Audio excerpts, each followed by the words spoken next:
साथियों, स्वागत करता हूं अनमोल ज्ञान की इस प्लेटफॉर्म पर। और आज हम क्लास 12 का चैप्टर नंबर यानी ज्योग्राफी का चैप्टर नंबर आपका 8 अंतर्राष्ट्रीय व्यापार जो है उसके एमसीक्यू टाइप क्वेश्चन देखने वाले हैं। एमसीक्यू टाइप क्वेश्चन देखने वाले हैं प्लस इसके इंपॉर्टेंट क्वेश्चन देखने वाले हैं, जिससे कि आपका जो ये चैप्टर है वो क्लियर हो जाए। ठीक है, तो चलिए बिना देरी के इस चैप्टर के जो क्वेश्चन है उनको देखते हैं। तो देखिए यहाँ पर सबसे पहला आपका वस्तुनिष्ठ क्वेश्चन आपको अटेम्प्ट करने हैं। देखिए वस्तुनिष्ठ जो क्वेश्चन है वो आपको यहाँ पर अटेम्प्ट करने हैं। तो यहाँ पर देखिए सबसे पहला आपका क्वेश्चन दे रखा है, यानी सबसे पहला क्वेश्चन आप है यहाँ पर दे रखा है, आपको वो बताना है कि वस्तुओं, देखिए पहला क्वेश्चन है वस्तुओं और सेवाओं का स्वैच्छिक आदान प्रदान कहलाता है। यानी वस्तुएं और जो सेवा होती हैं उनका जो आदान प्रदान होता है वो क्या कहलाता है, वो आपको यहाँ पर बताना है। तो देखिए यहाँ पर परिवहन, ऑप्शन नंबर ए परिवहन, व्यापार, सेवाएं या विनिमय, यानी वस्तुओं और सेवाओं का जो स्वैच्छिक आदान प्रदान होता है वो क्या कहलाता है, ये आपको यहाँ पर बताना है। तो देखिए वस्तुओं और सेवाओं का जो स्वैच्छिक आदान प्रदान होता है वो क्या कहलाता है, वो कहलाता है आपका यहाँ पर व्यापार कहलाता है। क्या कहलाता है, व्यापार कहलाता है, ये आपको याद रखना है। ठीक है, बात करते हैं अगले क्वेश्चन की। अगला क्वेश्चन देखिए, अगला क्वेश्चन आपका यहाँ पर दे रखा है क्वेश्चन नंबर आपका 2। क्वेश्चन नंबर 2 पढ़िए। देखिए क्वेश्चन नंबर 2 है प्राचीन समय में रेशम जो व्यापारिक मार्ग है वो कौन से दो देशों के मध्य था, यानी कौन कौन से देशों को जोड़ता था, ये आपको यहाँ पर बताना है। तो देखिए रोम या चीन को जोड़ता था, ईरान या भारत को जोड़ता था, काबुल भारत, चीन या रंगून को जोड़ता था। ये आपको यहाँ पर बताना है कि कौन सा जो शहर है यानी कौन सा जो देश है वो रेशम मार्ग जोड़ता था, यानी कौन कौन से देशों को जोड़ता था, तो आपको यहाँ पर बताना है। तो देखिए आपकी किताब में रेशम मार्ग के संबंध में जो चैप्टर नंबर 8 है अंतर्राष्ट्रीय व्यापार, इसमें बताया गया है कि रोम और चीन को, है ना, रोम और जो चीन था इसे जो प्राचीन जो रेशम मार्ग था वो आपका 6000 किलोमीटर, कितने 6000 किलोमीटर लंबे मार्ग के द्वारा जोड़ता था। 6000 किलोमीटर लंबे मार्ग के द्वारा जुड़ता था, ये आपको याद रखना है। ठीक है, अब देखते हैं अगला क्वेश्चन। अगला क्वेश्चन देखिए क्वेश्चन नंबर 3 है। क्वेश्चन नंबर 3 देखिए, क्वेश्चन नंबर 3 क्या बोलता है। क्वेश्चन नंबर 3 में पूछा गया है कि विश्व व्यापार संगठन की स्थापना कब हुई थी, है ना। डब्ल्यूटीओ, डब्ल्यूटीओ की आपकी फुल फॉर्म भी आपको ध्यान रखनी है। डब्ल्यूटीओ की फुल फॉर्म क्या होगी, डब्ल्यूटीओ की फुल फॉर्म होगी वर्ल्ड वर्ल्ड ट्रेड, है ना, world trade organisation, world trade और, है ना, ऑर्गेनाइजेशन, आपको ये याद रखना है। ऑर्गेनाइजेशन आपकी इसकी फुल फॉर्म होगी, ये आपको याद रखना है। और ये विश्व व्यापार संगठन है, इसकी स्थापना कब हुई थी, इसकी स्थापना हुई थी 1 जनवरी, इसकी स्थापना कब हुई थी 1 जनवरी 1995 को हुई थी, 1 जनवरी 1995 को हुई थी। ये आपको यहाँ पर याद रखना है। ठीक है, ये आपको यहाँ पर याद रखना है। तो देखिए यहाँ पर पूछा क्या गया है, यानी विश्व व्यापार संगठन की स्थापना कब हुई थी, ये आपको यहाँ पर पूछा गया है, स्थापना कब हुई थी। तो देखिए अभी अभी मैंने बताया कि विश्व व्यापार संगठन की स्थापना 1 जनवरी 1995 को हुई थी। तो यहाँ पर ऑप्शन नंबर ए, है ना, ऑप्शन नंबर ए ही दे रखा है कि सन 1995, तो ऑप्शन नंबर ए आपका यहाँ पर राइट आंसर हो जाएगा। ठीक है, ऑप्शन नंबर ए आपका यहाँ पर राइट आंसर हो जाएगा। ठीक है, बात करते हैं अगले क्वेश्चन की। अगला क्वेश्चन दे रखा है क्वेश्चन नंबर 4। क्वेश्चन नंबर 4 देखिए क्या पूछा गया है। क्वेश्चन नंबर 4 में पूछा गया है विश्व व्यापार संगठन का मुख्यालय स्थित है ना। अभी देखिए विश्व व्यापार संगठन की स्थापना अपन ने देखी 1 जनवरी 1995 को हुई थी। ठीक है, 1 जनवरी 1995 में हुई थी। और इसका मुख्यालय कहाँ पर है, इसका मुख्यालय है जिनेवा में। कहाँ पर है, जिनेवा में। और देखिए जिनेवा कहाँ पर है, जिनेवा आपका स्थित है स्विट्जरलैंड में, है ना, स्विट्जरलैंड में। स्विट्जरलैंड में आपका जो जिनेवा है वो स्थित है, ये आपको याद रखना है। ठीक है, इस तरह से। तो देखिए इसका जो मुख्यालय है वो मैंने आपको बताया कि इसका मुख्यालय जिनेवा में स्थित है। कहाँ पर स्थित है, जिनेवा में स्थित है। तो देखिए यहाँ पर ऑप्शन नंबर डी, है ना, ऑप्शन नंबर डी आपका राइट आंसर हो जाएगा, जिनेवा, स्विट्जरलैंड। ठीक है, जिनेवा कहाँ पर स्थित है, स्विट्जरलैंड में स्थित है, ये आपको याद रखना है। ठीक है, बात करते हैं अगले क्वेश्चन की। अगला क्वेश्चन दे रखा है क्वेश्चन नंबर आपका 5 है, निम्न में से किस, देखिए क्वेश्चन नंबर 5 है, निम्न में से किस एक से विश्व व्यापार सर्वाधिक प्रभाव होता है, यानी इनमें से ऐसी कौन सी चीज़ है, यानी कौन सा ऐसा महाद्वीप है जिससे कि विश्व व्यापार का सर्वाधिक प्रभाव होता है। तो देखिए ऐसा कौन सा महाद्वीप है जिससे विश्व व्यापार का सर्वाधिक प्रभाव होता है, वो है आपका यहाँ पर यूरोप महाद्वीप। कौन सा है, यूरोप महाद्वीप है, ये आपको याद रखना है। ठीक है, बात करते हैं अगले क्वेश्चन की। क्वेश्चन नंबर आपका दे रखा है क्वेश्चन नंबर 6। देखिए क्वेश्चन नंबर 6 है कि आसियान का मुख्यालय स्थित है। अब देखिए यहाँ पर आसियान का मुख्यालय भी पूछ लिया गया है। तो देखिए आसियान की स्थापना भी आपको ध्यान रखनी है कि आसियान की स्थापना कब हुई थी। तो देखिए आसियान की अपन क्या है पूरा यहाँ पर समरी देखते हैं कि आसियान के बारे में। तो यहाँ पर देखिए आसियान, तो आसियान की स्थापना कब हुई थी, आसियान की स्थापना हुई थी सन 1967 में। कब हुई थी, सन 1967 में हुई थी। किससे की थी, बैंकॉक घोषणा पत्र से हुई थी। किससे, बैंकॉक बैंकॉक घोषणा पत्र से हुई थी, ये आपको याद रखना है, ठीक है। और इसका मुख्यालय कहाँ पर है? इसका मुख्यालय है जकार्ता। कहाँ पर है? जकार्ता। जकार्ता कहाँ पर है? इंडोनेशिया में। कहाँ पर है? इंडोनेशिया में। ये आपको याद रखना है, ठीक है, ये आपको याद रखना है। क्लियर हो गया। बात करते हैं, देखिए अब यहाँ पर क्या पूछा गया है। पूछा क्या गया है कि जिनेवा का मुख्यालय, सॉरी, आसियान का मुख्यालय कहाँ पर स्थित है? आसियान का मुख्यालय पूछा गया है। तो देखिए आसियान का मुख्यालय सिंगापुर में है, जकार्ता में, थाईलैंड में, या दिल्ली में। तो देखिए यहाँ पर ऑप्शन नंबर आपका क्या? ऑप्शन नंबर ए आप, यानी ऑप्शन नंबर बी आपका यहाँ पर राइट आंसर हो जाएगा, जकार्ता, इंडोनेशिया, ठीक है। बात करते हैं अगले क्वेश्चन की ओर। देखिए क्वेश्चन नंबर आपका दे रखा है क्वेश्चन नंबर 7।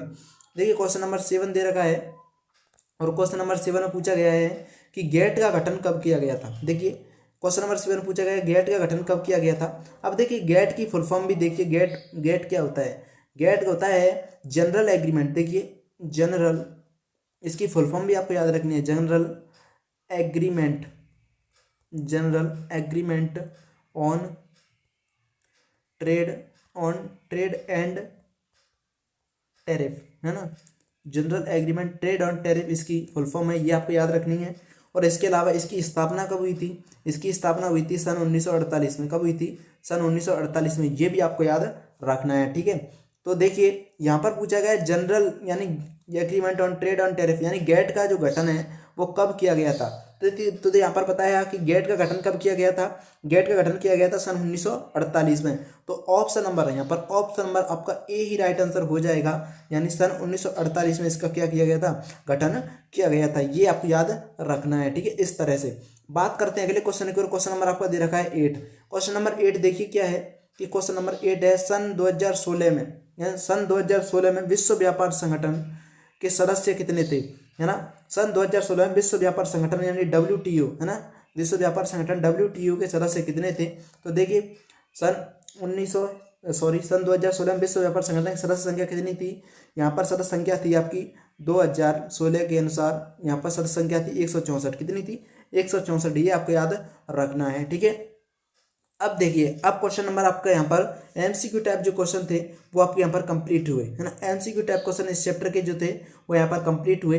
अब बात करेंगे अपन रिक्त स्थान, है ना, रिक्त स्थान वाले जो क्वेश्चन होते हैं उनकी बात करेंगे। तो देखिए यहाँ पर सबसे पहला क्वेश्चन दे रखा है रिक्त स्थान क्वेश्चनों में।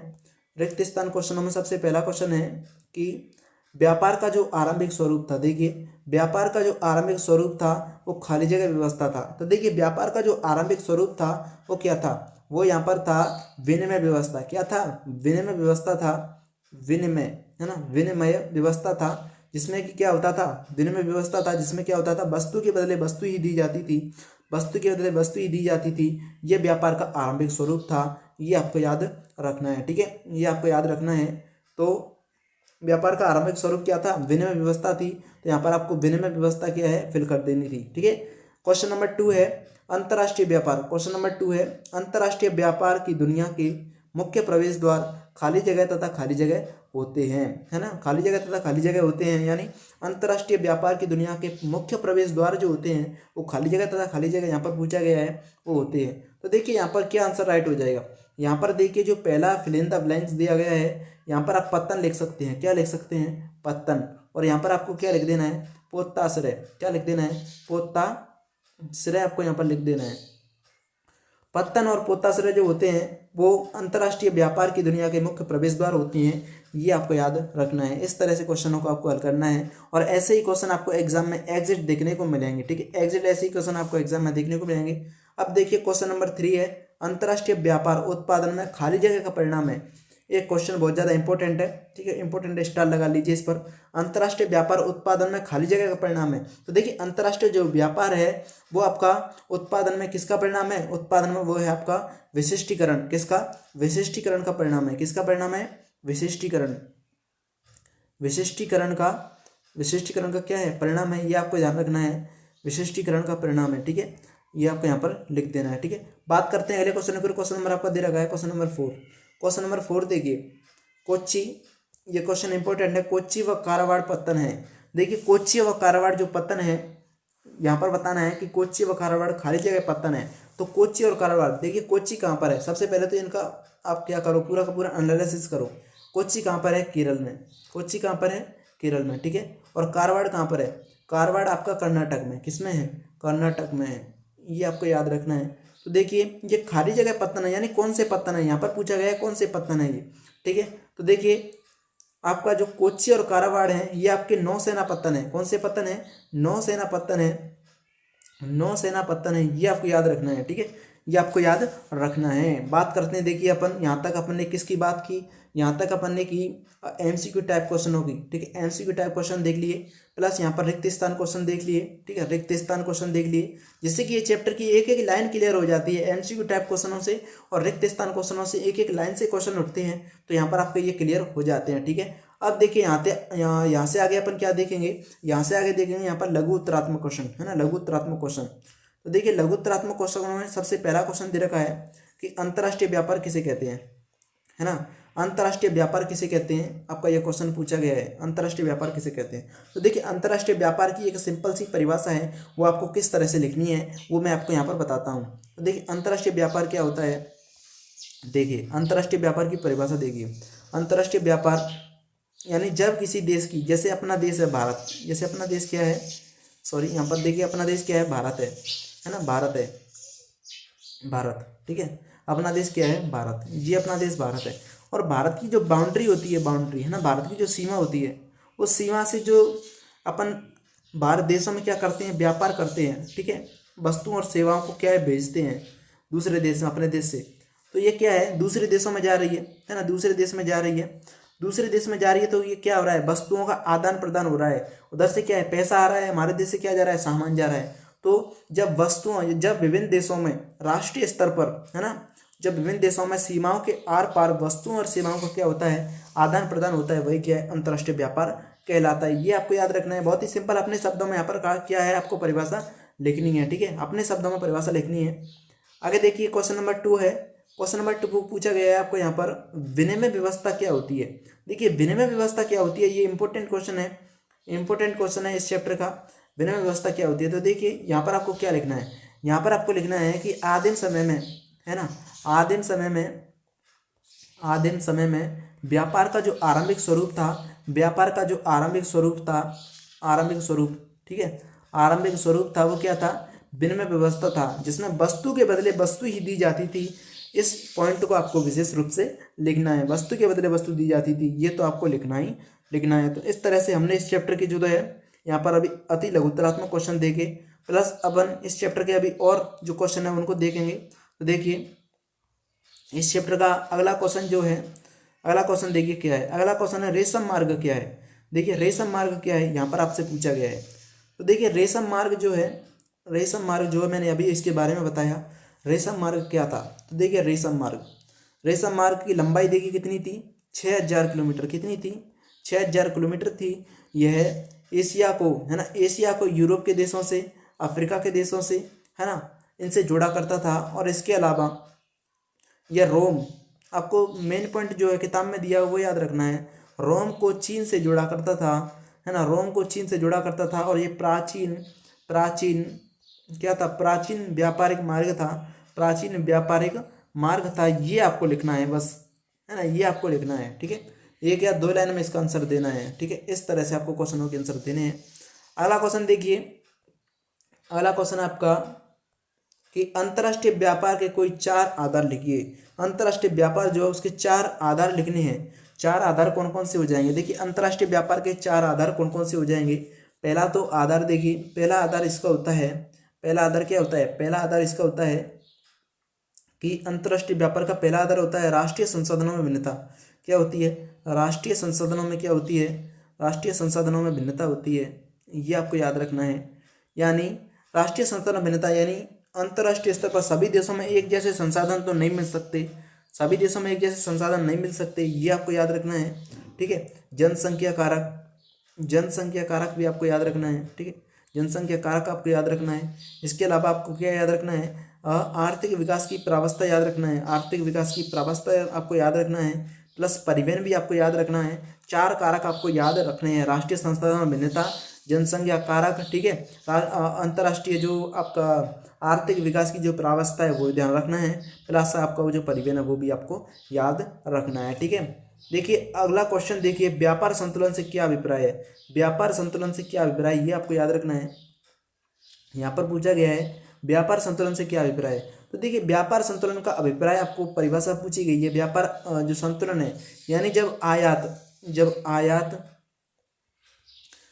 आयात और जो निर्यात होता है, आयात और क्या होता है, निर्यात होता है, इन दोनों के बीच जो अंतर संबंध होता है, अंतर संबंध को जानना ही, अंतर संबंध को मेंटेन करना ही, प्रबंध करना ही क्या कहलाता है? व्यापार संतुलन कहलाता है। शॉर्ट में परिभाषा लिखनी है, अपने शब्दों में परिभाषा लिखनी है, जिससे कि ये चैप्टर पूरा का पूरा आपका क्लियर हो जाए। ठीक है, हो जाए यहाँ पर, और कुछ ज़्यादा यहाँ पर लिखना नहीं है।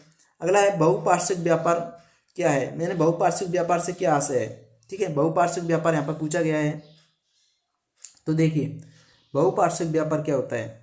बहुपार्श्विक व्यापार का आपको एक सिंपल सा मतलब है, यह व्यापार यानी विभिन्न देशों के साथ किया जाता है। जब व्यापार जो है तो विभिन्न देशों के साथ किया जाता है, यानी केवल एक देश ही नहीं, यानी दो देश ही नहीं, बहुत सारे देश मिलकर क्या करते हैं? व्यापार करते हैं। तो क्या है? बहुपार्श्विक व्यापार कहलाता है। ठीक है, और इसमें एक देश दूसरे देश का सहयोग भी करता है। ठीक है, ये आपको याद रखना है। यानी अधिक देश क्या है, वो क्या करते हैं? एक दूसरे के साथ व्यापार करते हैं, तो वह बहुपार्श्विक व्यापार कहलाता है। और देखिए जब दो देश मिलकर व्यापार करते हैं तो वो क्या कहलाता है? वो कहलाता है द्विपार्श्विक व्यापार कहलाता है ना, द्विपार्श्विक व्यापार कहलाता है। ये आपको याद रखना है। ठीक है, इस तरह से आपके क्वेश्चन पूछे जाते हैं। ठीक है, बहुपार्श्विक और द्विपार्श्विक ये आपको याद रखना है। देखिए व्यापार उदारीकरण, यहाँ पर क्वेश्चन पूछा गया है। व्यापार उदारीकरण, व्यापार उदारीकरण से आपका क्या तात्पर्य है? तो देखिए व्यापार उदारीकरण मतलब, व्यापार उदारीकरण की परिभाषा पूछी गई है आपसे। व्यापार उदारीकरण का तात्पर्य क्या है?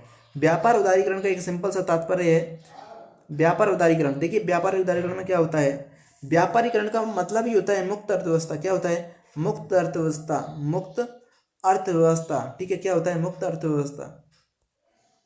ये आपको याद रखना है, मुक्त अर्थव्यवस्था यानी जब किसी देश द्वारा अपनी जो बाउंड्री होती है ना, अपनी सीमाएं जो है, अर्थव्यवस्था है ना, जब विकास के लिए एक देश के द्वारा अपनी जो बाउंड्री होती है, किसी देश की जो बाउंड्री होती है उसको खोल दिया जाता है, जिससे कि जो विदेशी कंपनियां हैं वो देश में आ सकें, है ना, वो क्या है? व्यापारी उदारीकरण होता है, व्यापार आदि उदारीकरण होता है या मुक्त व्यापार होता है। ठीक है, ये आपको याद रखना है। आगे देखिए डंप करना, डंप करना क्या है? डंप करना से क्या तात्पर्य है, क्या आशय है, या डंप करना की परिभाषित करो। ये आपको एग्जाम में क्वेश्चन 100% देखने को मिलेगा, बहुत ज़्यादा मोस्ट इंपोर्टेंट क्वेश्चन है। तो देखिए डंप करना से क्या तात्पर्य है? डंप करना का देखिए सिंपल सा मतलब है, डंप करना का मतलब क्या है? यानी जब कोई देश होता है, यानी जैसे कोई देश है, यानी जब कोई देश या कंपनी, जब कोई देश या कंपनी जो होती है वो, जब कोई देश या कंपनी अपने उत्पाद को, है ना, अपने उत्पाद को विदेशी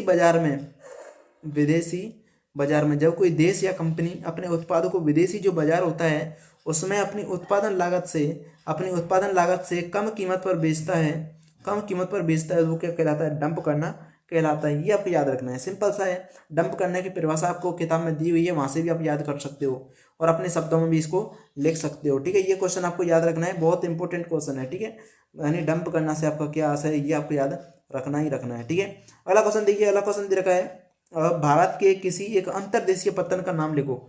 यानी भारत के किसी एक अंतर्देशीय इनलैंड पोर्ट का नाम लिखना है, अंतर्देशीय पत्तन का नाम लिखना है। अंतर यानी अंत, यानी अंत्य का मतलब होता है मध्य में या देश के अंदर कोई पत्तन है उसका नाम लिखना है। तो देश के अंतर्देशीय पत्तन का नाम क्या है? उसका नाम है कोलकाता। क्या नाम है? कोलकाता पत्तन जो है वो एक अंतर्देशीय पत्तन है, जो किस नदी पर बना हुआ है? हुगली नदी पर बना हुआ है। ठीक है, हुगली नदी पर बना हुआ है, ये आपको याद रखना है। ठीक है, आगे देखिए अगला क्वेश्चन है, भारत के किसी एक अंतर्देशीय पत्तन का नाम तो अपन ने देख लिया। अब देखते हैं कि यहाँ पर पूछा गया है, क्वेश्चन नंबर 10 है, मार्ग पतन और विश्राम पतन किसे कहते हैं? कोई एक उदाहरण दीजिए।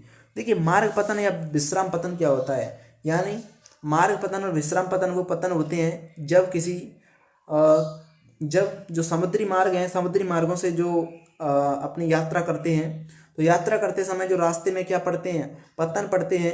यहाँ पर जो लोग होते हैं, पतन है ना, जो जहाज होते हैं, जलयान होते हैं, वो विश्राम करते हैं। ठीक है, विश्राम करते हैं, ईंधन भरते हैं। जैसे कि ये अपना इंडिया है। ठीक है, ये अपना क्या है? इंडिया है। और यहाँ पर कौन सा है? यहाँ पर आप मान लो आपका मैंगलोर पतन है या कोच्चि पतन है। तो यहाँ से जो पतन है वो, यहाँ से जो अपना जलयान है वो जाएगा। तो रास्ते में क्या है? एक पत्तन पड़ा कोई, रास्ते में पतन पड़ा तो यहाँ पर इनका ईंधन जो है वो खत्म हो गया, तो वो यहाँ पर रोकेंगे, यहाँ पर अपना जो जलयान है उसको रोकेंगे, यहाँ से ईंधन भरेंगे, प्लस खुद खाद्य सामग्री लेंगे खाने पीने की, प्लस जल भरेंगे। ठीक है, तो रास्ते में जो ऐसे पतन पड़ते हैं उन्हीं को क्या कहते हैं, ठीक है, उन्हीं को क्या कहते हैं अपन, उन्हीं को कहते हैं, उन्हीं को क्या कहते हैं अपन, उन्हीं को कहते हैं मार्ग पतन या विश्राम पतन के नाम से भी जाने जाते हैं। देखिए सिंपल है, बिल्कुल सिंपल है, इसका आंसर आपको ऐसे देना है। और इसके उदाहरण देखिए, इसके उदाहरण कौन कौन से हो जाएंगे, विश्राम पतन या मार्ग पतन के जो उदाहरण है वो कौन कौन से हो जाएंगे। देखिए विश्राम पतन और मार्ग पतन के उदाहरण कौन से हैं, पहला तो सिंगापुर है, पहला तो क्या है, सिंगापुर है, सिंगापुर। ठीक है, अदन है, ठीक है, अदन, प्लस होनोलुलु भी आपका, होनोलुलु भी आपका ये पतन है जो क्या है, एक मार्ग पतन का उदाहरण है। ठीक है, ये आपको, ये उदाहरण आपको जरूर जरूर याद रखने हैं, एग्जाम में डायरेक्ट उदाहरण पूछ सकता है, डायरेक्ट, ये आपको याद रखना है। ठीक है, आगे देखिए क्वेश्चन नंबर आपका 11 है कि आंत्रपोपतन के एक उदाहरण, यानी आंत्रपोपतन को उदाहरण सहित स्पष्ट कीजिए। यानी जो आंत्रपोपतन है ना, आंत्रपोपतन, उसको एक एक उदाहरण सहित स्पष्ट कीजिए। तो आंत्रपोपतन क्या है, आंत्रपोपतन देखिए सिंपल, आप समझकर पढ़िए, समझकर पढ़िए, जिससे कि आपका जो कॉन्सेप्ट है वो क्लियर हो जाए। देखिए मान लो ये एक पतन है एक्स पतन, ठीक है, ये एक पतन है एक्स पतन, ठीक है, और ये एक देश है ए, है ना, ए के नाम से एक देश है। अब ये क्या करेगा, ये करेगा, ये क्या करेगा, ये जो देश है, ए नाम का जो देश है वो क्या करेगा, वो अपने माल है, माल को, अपने देश के माल को जो कहाँ पर भेजेगा, ए पतन के पास भेजेगा। ठीक है, यह इसका माल है और इसका माल कहाँ पर जा रहा है, ए पतन के पास जा रहा है, ए पतन के पास जा रहा है इसका माल। ठीक है, अब इस पर यहाँ पर जो एक्स पतन है यहाँ पर क्या कर लेगा, इसके माल को क्या कर लेगा, स्टोर कर लेगा। ठीक है, इसके माल को क्या कर लेगा, यहाँ पर स्टोर कर लेगा, यहाँ पर रख लेगा। अब देखिए ये जो ए देश है ना, ये जो देश है, ए वाला जो देश है, इसने कहा है कि मेरे माल को यहाँ पर स्टोर कर लो, और इस माल को कहाँ पर भेजना है उसे, इस माल को भेजना है उसको बी देश के पास में। ठीक है, बी देश के पास में भेजना है। अब इसका जो ये ए देश है, इसका जो माल है वो तो यहाँ पर आ चुका है। अब ए ने क्या कहा है, मेरा माल जो है, मेरा माल जो है वो कहाँ पर पहुँच जाना चाहिए, मेरा माल जो है वो कहाँ पर पहुँच जाना चाहिए, बी देश के पास पहुँच जाना चाहिए। तो इसलिए जो एक्स देश है ना, एक्स पतन है, वो इसकी जिम्मेदारी ले लेता है कि मैं इस माल को बी के पास पहुंचा दूंगा, बी के पास क्या कर दूंगा, पहुंचा दूंगा। तो ठीक है, इस तरह से जो ये पतन है, ये जो पतन है एक्स पतन, ये क्या है, आंत्रपोपतन है। ठीक है, ये कौन सा पतन है, आंत्रपोपतन है, ये आपको याद रखना है, बहुत ही सिंपल तरीके से समझा है। ठीक है, इस तरह से अगर आप समझोगे तो एग्जाम में बिना, आप अपनी भाषा में भी लिख सकते हो। ठीक है, तो आंत्रपोपतन का एक उदाहरण सहित स्पष्ट कीजिए। तो आंत्रपोपतन का सबसे एक उदाहरण देखिए, इसका एक सिंगापुर उदाहरण है, क्या है, सिंगापुर इसका उदाहरण है। सिंगापुर कहाँ पर है, आपका दक्षिण एशिया में आता है, दक्षिण पूर्वी एशिया में ये आता है। तो सिंगापुर आपका जो एशिया है, एशिया में ऐसा क्या करता है, व्यापार करता है एशिया के लिए। ठीक है, एशिया के लिए ये आपको याद रखना है। एक उदाहरण पूछा है तो एक उदाहरण आपको इस तरह से लिख देना है। ठीक है, पैकेट स्टेशन, देखिए अगला क्वेश्चन है, अगला क्वेश्चन पूछा गया है पैकेट स्टेशन। देखिए पैकेट स्टेशन को उदाहरण से स्पष्ट कीजिए। तो पैकेट स्टेशन का मतलब क्या होता है, ये छोटी छोटी दूरियों के लिए, है ना, छोटी छोटी दूरियों के लिए आपको ये जो पतन है, ये यात्री, है ना, डाक एवं यात्रियों का परिवहन करते हैं छोटी छोटी दूरियों के लिए पानी में, है ना। तो पैकेट स्टेशन का उदाहरण आपको देना है, यहाँ पर पैकेट स्टेशन का उदाहरण भी आपको दे देना है। तो देखिए बहुत ही सिंपल आपको क्वेश्चन पूछे जाएंगे, इस तरह से जो आपको क्वेश्चन है वो आपको याद रखने हैं। ठीक है, आगे देखिए क्वेश्चन नंबर आपका दे रखा है 13, विश्व का सबसे बड़ा स्थलबद्ध पतन कौन सा है ना, विश्व का सबसे बड़ा स्थलबद्ध पतन कौन सा है, ये आपको यहाँ पर पूछा गया है। तो देखिए विश्व का सबसे बड़ा स्थलबद्ध पतन कौन सा है, विश्व का सबसे बड़ा स्थलबद्ध पतन कौन सा है, आपका कजाकिस्तान है ना, कजाकिस्तान, कजाकिस्तान में एक पतन है, वो आपका एक क्या है, स्थलबद्ध पतन है। और इसका एक संगाई जो है, संगाई, चीन में भी एक ऐसा ही पतन है। इन दोनों के बारे में धारणा रहती है कि इस दोनों क्या हैं, विश्व का सबसे बड़े स्थलबद्ध पतन है। ठीक है, ये आपको याद रखना है। ठीक है, आगे देखिए होनोलुलु पतन जो है वो कहाँ स्थित है। देखिए होनोलुलु जो पतन है वो कहाँ पर स्थित है, ये आपको बताना है। ठीक है, होनोलुलु पतन कहाँ पर स्थित है। तो होनोलुलु जो पतन है वो हवाई द्वीप है ना, वो हवाई द्वीप की क्या है, राजधानी है, हवाई द्वीप की क्या है, राजधानी है। और ये कहाँ पर स्थित है, होनोलुलु में स्थित है, जो कि आपका दक्षिण अमेरिका के पश्चिम में आपको देखने को मिलता है। ठीक है, दक्षिण जो अमेरिका है उसके पश्चिम में देखने को मिलता है। पृष्ठ प्रदेश से क्या आशय है, पृष्ठ प्रदेश से क्या आशय है ये आपको बताना है। तो पृष्ठ प्रदेश किसी पतन का प्रभाव क्षेत्र होता है ना, प्रभाव क्षेत्र होता है, ये आपको याद रखना है। औद्योगिक नगर और वाणिज्य नगर में अंतर बताना है। औद्योगिक नगर जो क्या है, यानी औद्योगिक जो पतन होते हैं वो क्या होते हैं, उद्योगों की ज़रूरतों को पूरा करती हैं, उद्योगों की जो ज़रूरत है उनको पूरा करते हैं, ये आपको याद रखना है। और वाणिज्यिक नगर जो होते हैं वो क्या करते हैं, व्यापार करते हैं, व्यापार करते हैं, और व्यापार में आयात और निर्यात का जो निर्यात है उसका प्रबंधन करते हैं। इस तरह से आपको लिखना है। और जो औद्योगिक पतन है इसमें क्या आ जाएगा, जामनगर आ जाएगा, जामनगर आ जाएगा, जो कि किस में है, गुजरात में है, गुजरात में है। और वाणिज्यिक पतन जो है इसमें क्या आ जाएगा, इसमें आ जाएगा आपका मुंबई आ जाएगा, ठीक है, मुंबई आ जाएगा। ये आपको याद रखना है, बहुत ही सिंपल तरीके से आपको पढ़ना है इन क्वेश्चनों को, ठीक है। एक एक क्वेश्चन एक एक लाइन से उठाए गए हैं, ठीक है। आगे क्वेश्चन दे रखा है कि आगे क्वेश्चन देखिए, अगला क्वेश्चन है भारत के कोई दो नौसेना पत्तनों के नाम लिखिए। भारत के कोई दो नौसेना पत्तनों के नाम लिखिए, नौसेना पत्तनों के। तो ये क्वेश्चन देखिए इंपॉर्टेंट है, ये क्वेश्चन बार बार रिपीट होता है, ये आपको याद रखना है। तो भारत के दो नौसेना पत्तनों के नाम अभी भी अपने देखे थे, तो कौन कौन से थे, कोच्चि, कौन कौन से थे, कोच्चि और कारावाड़, ठीक है, कोच्चि और कारावाड़, ठीक है, ये आपको याद रखना है। कोच्चि और कारावाड़ दो ऐसे पत्तन है जो आप एक नौसेना पत्तन है। कोच्चि कहाँ पर स्थित है, केरल में, कोच्चि केरल में, और कारावाड़ कहाँ पर है, कर्नाटक में स्थित है। तो देखिए इस तरह से अपन ने इस चैप्टर के इम्पोर्टेंट क्वेश्चनों को विद सॉल्यूशन के साथ देगा, ठीक है, विद सॉल्यूशन के साथ देगा। तो आज के लिए इतना ही, मिलते हैं अगली वीडियो में, तब तक के लिए थैंक यू सो मच। जय हिंद, जय भारत।